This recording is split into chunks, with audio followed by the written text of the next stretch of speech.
Hello, and thank you for listening to The History of World War II podcast, episode 298, The Battle of Prome. Last time, the invading Japanese were able to add on to their gains in Burma by taking the town of Taungoo on the Sitan River, about 200 kilometers or 124 miles north by northeast of Rangoon, though the Chinese 200th Division had tried valiantly to hold it. The Chinese troops, nominally under the American General Stilwell, who himself was more than willing to serve under Sir Harold Alexander, as the Irishmen had earned the Americans' respect after a conversation, had agreed to the new dispositions, which left all hoping it would be the beginning of halting this latest Japanese offensive. Alas, Taungoo had gone the way of so many other southeastern possessions throughout the last few months. If Burma could be viewed as a chessboard, the Japanese, holding the southern end, had just set themselves firmly closer to the center. From Taungoo, Lashio, just over 300 kilometers to the northeast, was threatened, as was the Burma Road, and even further north, the Lado Road. But also now the Shan states, to the north and east of Taungoo, which had their own access to China, and its people had been well regarded by the British imperial system, were threatened. Yet the largest strategic threat to the Allies now was that their southern defense line was no longer enough. Now the enemy, if they kept pushing north of Taungoo, could hit central Burma from the east. Generals Slim and Stilwell, the latter still trying to determine his exact position within the Chinese hierarchy, did not have enough experienced men to hold off threats from both directions. Suddenly, Mandalay, the country's second largest city, after Rangoon, the last royal capital before the British came, and the center of life within this reduced Burma, was in play. What made the Battle of Taungoo a Japanese victory, partially, was the additional might of the well-equipped reconnaissance regiment of the 56th Division, which had just landed at Rangoon on March 25th. And that was possible because the invaders had recently come to dominate the Bay of Bengal, helped immeasurably by the taking of the Andaman Islands just 2 days before, on March 23rd. The Andaman and Nicobar Islands, belonging to India, are located on the eastern end of the Bay of Bengal, actually closer to Burma than to India. About 300 miles or 482 kilometers southwest of Rangoon, the Andaman and Nicobar contain 572 islands, but only 37 of them are inhabited, with its capital city being Port Blair, near its southern end. Until 1938, the British, who ruled India, used the islands to house Indian and African political prisoners, which were held mostly in the capital city.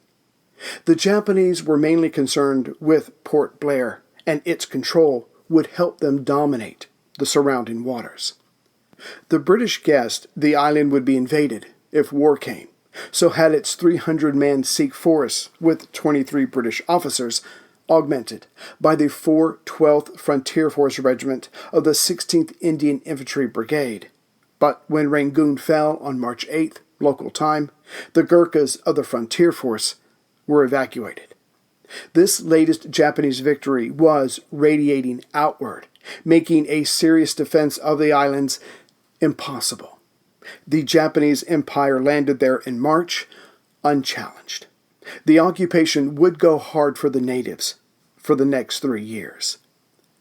Back to Taungoo, as the battle there was over by March 30th, Lieutenant General Aida, commander of the 15th Army, continued with his advance. Now the northwest section of Burma was wide open to him, the Western Allies were focused in the upper south and central part of the country.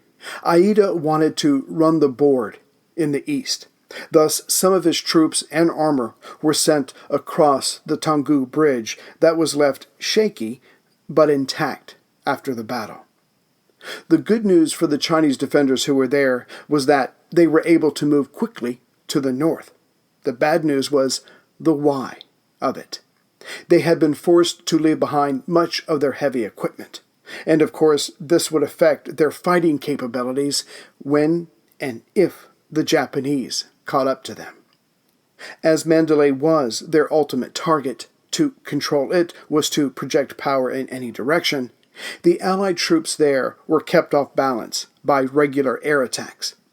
With Allied air being pushed all the way back to India, the invaders attacked with a large bomber formation on April 3rd that went completely unchallenged. When the bombers left, the city had lost 3/5 of its wooden houses, along with the former house of the Burmese kings. Lying about now were some 2,000 civilians, all dead. With eastern Burma falling to the Japanese, not that the pressure from the south had lessened, General Slim's one hope was India.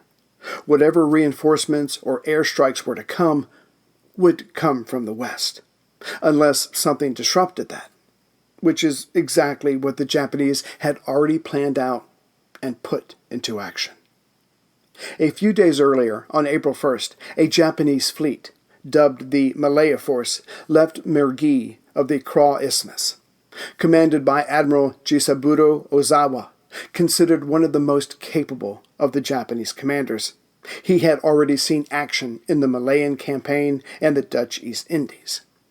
Under his charge, heading for Ceylon, were 6 cruisers, 11 destroyers, and a light fleet carrier. Perhaps not the most impressive armada, but he would find plenty of targets in the form of merchant ships without any escorts. Within a few hours, on April 6th, 19 Allied convoy vessels were sent to the bottom of the western end of the Bay of Bengal. That same day, Ozawa headed back to Singapore, satisfied. It was victories like this that would see Admiral Ozawa replace, as the commander of Japan's carrier forces, Admiral Nagumo, the hero of Pearl Harbor. Ironically, it was Nagumo himself who was now sailing into the same area to replace Ozawa, but with a much larger fleet. Whereas Ozawa had reduced the chances of Burma being resupplied, Nagumo had left the Celebes on March 28th to make for Ceylon to take on a thrown-together British naval force, led by Admiral Sir James Somerville.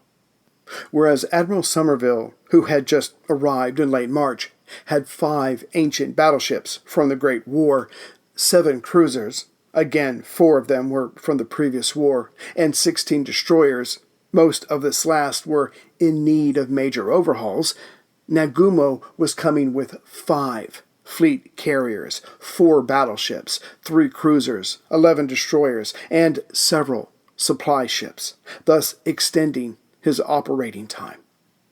Lastly, Somerville also had 3 fleet carriers, but the aircraft aboard those were no match for the Japanese planes.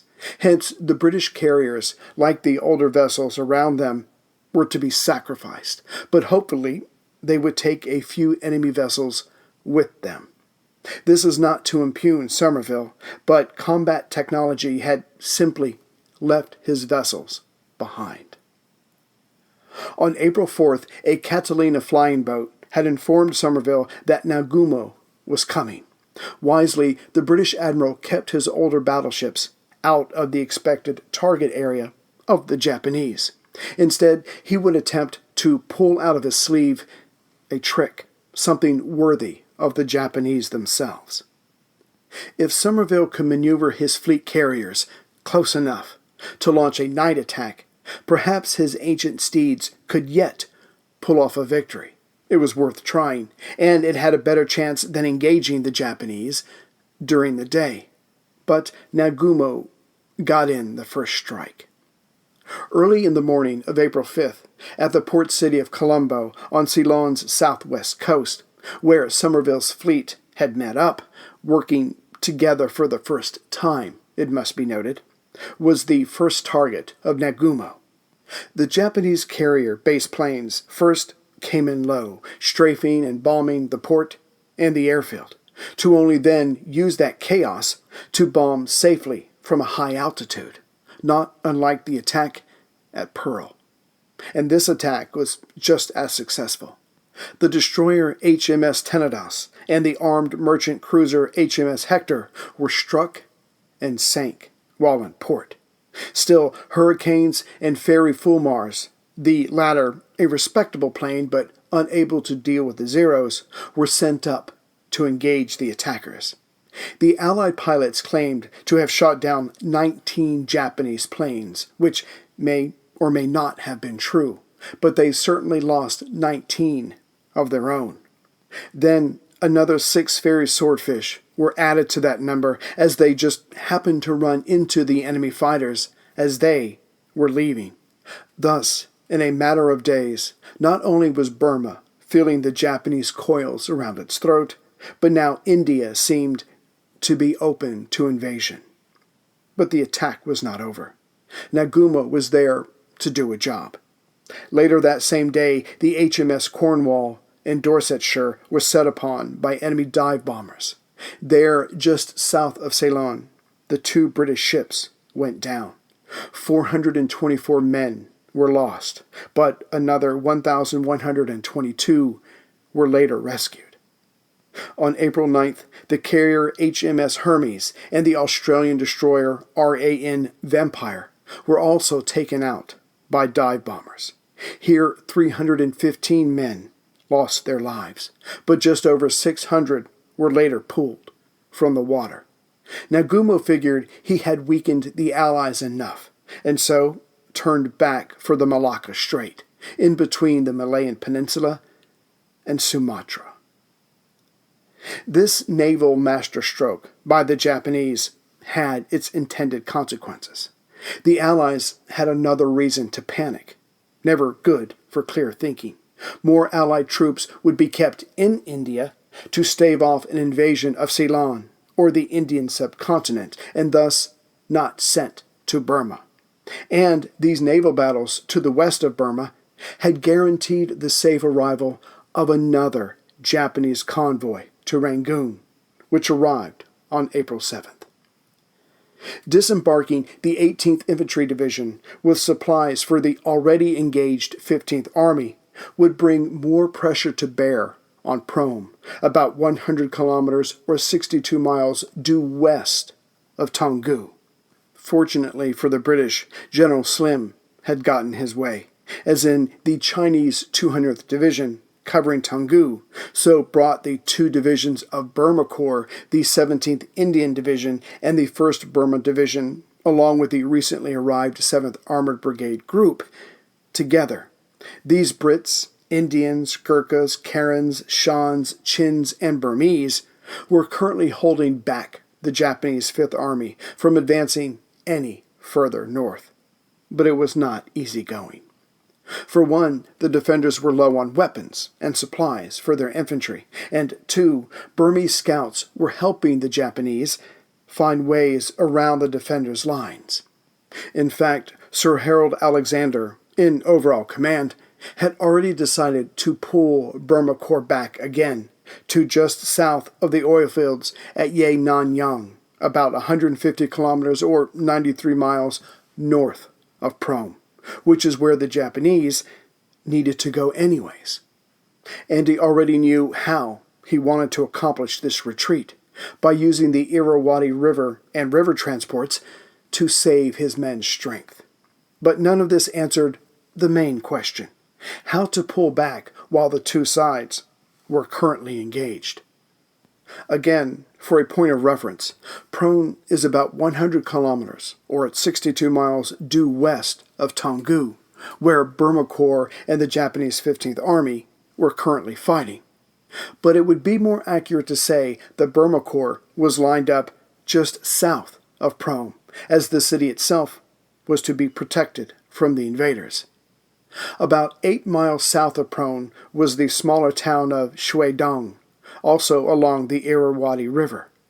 On March 29th, Brigadier John H. Anstis, commanding a detachment of the 7th Armored Brigade, had just reached Shuedong from further south, having been on their retreat. To help his cause, not to mention slowing down the Japanese, so the Allies could escape to the north, 2 Indian battalions were sent from Prome to Shuidong. Yet, in the area, actually in overall control of Shuidong, was the 2nd Battalion of the Japanese 215th Regiment, led by Major Masao Sato. Also with him were some 1,300 men of the Burma Independence Army, led by Bo Yang Yaning. With the Burmese troops were 2 Japanese liaison officers, Hiroyama and Ikeda.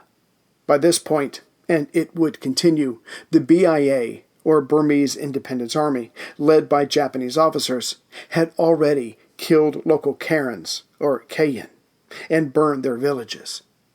The Kayin, mostly in the southeastern part of then Burma, constituted the 3rd largest ethnic population of the country. When the British annexed Burma in 1886, the Kayin were favored by the new master over the 2 other large ethnic groups, the Barmars and the Shans, and now they were paying the price for that favoritism. As it was the usual tactic for the Japanese to set up roadblocks against the vehicle-bound British-led troops, the Indian battalions and Anstens's detachment attacked one of these from different directions. In order for Anstens and his men, not to mention other British troops in the area, to retreat quickly, these roadblocks had to be reduced.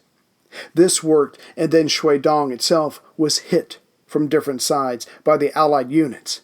But just as everything was going the Allies' way, a Japanese anti-tank gun scored a hit and destroyed a British tank, as it was currently on the main bridge over the Kala Chong River on the east side of the Irrawaddy. The detachment and Indians were forced to find another way north, namely through an open field. Bo Yang Naing took advantage of this and attacked the retreaters with some 400 men. But this would not be the glorious, revengeful victory against the Western oppressors the BIA was hoping for. Though the Allies were retreating, in fact, this had started out as a general advance to the south to check the invaders, they maintained good order and engaged with the less disciplined BIA troops. By the time Anstens and his, along with the Indian battalions, got away, they left behind 60 dead BIA troops, another 300 wounded, 60 captured, with another 350 missing. Also, the officers Hiroyama and Ikeda were both killed. In exchange, the British-led troops had lost 10 tanks, 2 field guns, and 350 men, dead or wounded. Still, by the end of the day, the Japanese retained their hold on Shuidong, south of Prome. As for the BIA, after this action, it would never again engage in a formal battle, instead settling for terrorizing villages and torturing prisoners. With the limited British offensive having been successfully deflected at Shuidong, the Japanese started an artillery barrage against the Prome defenders during the night of March 30th. On a side note, during the limited offensive to the south, a Lieutenant Kildare Husky Pattison and his crew were captured after their tank was damaged. Taken to a Japanese colonel, this officer decided that Husky and his crew were to be executed on the spot. But then the colonel conjured up what he must have thought would be poetic justice. Indeed, the British tank crew was executed, but Husky, the ranking soldier, was tied to a tree that served as a part of the enemy's defensive block. The Japanese officer struck the bigger man in the face several times, and then invited his officers to do the same. By the time it was over, Husky was barely conscious, but the ropes held him up.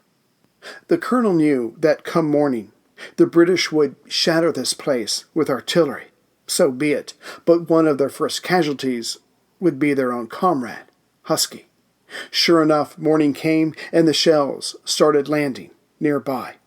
But as the men of D Troop, of 414 Battery Royal Horse Artillery, of the 95th Anti-Tank Regiment Royal Artillery could see, there was a white man tied to the enemy's position, so they purposefully overshot the location, only then walking back the landing of their shells. It was the best that D Troop could do to give their comrade a fighting chance. As the shells came ever closer to Husky, the Japanese either put their heads down or cleared out. So when one of the explosions weakened or jumbled the trees forming the block, the prisoners' ropes were loosened. Husky freed himself, though his hands were still bound, and he ran back to his side of the war. The men of D Troop cheered. Again, with Burmese guides, the Japanese, who had kept their artillery attack going for the last 3.5 days, managed to get some of their troops behind the Prome defensive line. This led to clashes in a nearby dry belt on April 2nd, where the dust quickly rose and hung in the air, choking the men of both sides, while making an organized attack or defense impossible. But on that same day, the Allied troops began to pull back. Ironically, it was the battle in the dry belt that not only distracted the Japanese, but also confused the situation enough so they couldn't know if they were winning or not. Between the artillery barrage of the last few days and now this confused fighting in the dust, the defenders were exhausted, but still motivated to retreat. The Japanese were equally played out despite their superhuman conditioning, and besides were unsure if they were winning or not. So they allowed the British-led troops to get away, who were now on the Irrawaddy River, heading north by northwest. By April 8th, Burma Corps was just south of Yi Nang Yang. General Slim had designated Magway, just south of that town, as Burma Corps' new HQ. And his first order to his men was to line up and face south towards the approaching enemy. Sure enough, the Japanese had designated 4 regiments to attack this new defensive line. As these men were fresh and the defenders desperate, it would be one of the fiercest battles in the War of Burma. And not making much of a difference, at the eastern end of Slim's line was the newly arrived Chinese force. After Tonggu, Slim and Stilwell were expecting an experienced, well-equipped regiment, a few thousand men. What they received was an undersized, barely equipped, and battered battalion of a few hundred men.